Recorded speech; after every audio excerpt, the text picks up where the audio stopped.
Sure. Let's move on to strategic pausing. You're all Toastmasters. You've all heard enough about it. Who here has mastered it? No. Yeah, exactly. Okay. What you are going to get here today is my perfect trifecta. Skills that before we get into specific sounds, if you really master, you will impact your communication skills. There's a quote by Winston Churchill that I actually think is in the inaugural Toastmaster material, and it's one of my favorite quotes. And I'm going to say it to you twice. Once without strategic pausing, once with strategic pausing. You tell me the difference. Winston Churchill once said the 3 most difficult things a man can do is to climb a building leaning towards him, kiss a woman leaning away from him, and deliver a public speech. You all got that, right? Winston Churchill once said, the 3 most difficult things a man can do is to climb a building leaning towards him, kiss a woman leaning away from him, and deliver a public speech. Was that a demonstration of strategic pausing?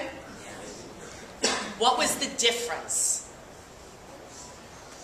What resonated differently in the first and the second? I mean, in the first place, one thought that everything was just one continuous, without realizing that it was made out of different parts. Exactly.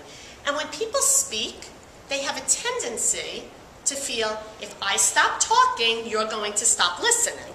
And that's why we throw in those obnoxious filler words, which someone else is talking about today, but don't get me started on them. When, in fact, when we pause, you're going to listen more.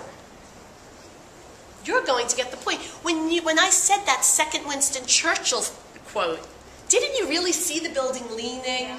Didn't you see the woman leaning? And you got the humor.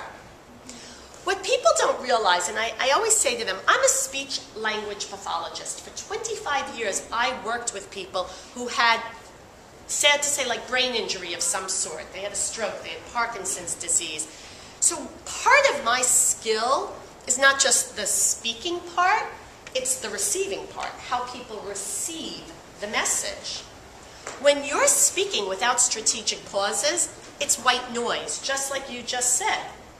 People don't know, where are you pausing? Where do I stop and think and process what was just said? This is like if you read a book and they don't have space between the words. Exactly. And it's a run-on, and you're like, what was that? You have to go read it 4 times. Where does the one word stop and where does the next? I've seen this in ancient inscriptions where that was the convention of the time, not to put gaps between the words. Excellent, excellent. Now I'm going to bring it up. I work, when I do any of my programs, we do a lot of work on strategic pausing because everybody feels strange using it at first, and it just takes the practice to get habituated. So I don't expect you to master it after today. But what I do want you to think about is who here goes to networking events? Okay. How often do you say your name and your business? How often do you hear, I'm Jane Lentz with Corporate Speech Solutions. I don't know about all of you. Maybe I'm highly critical, but I say to myself, what was that person's name? When I say my name, it's the most important name on the planet. Hi, I'm Jane Latz.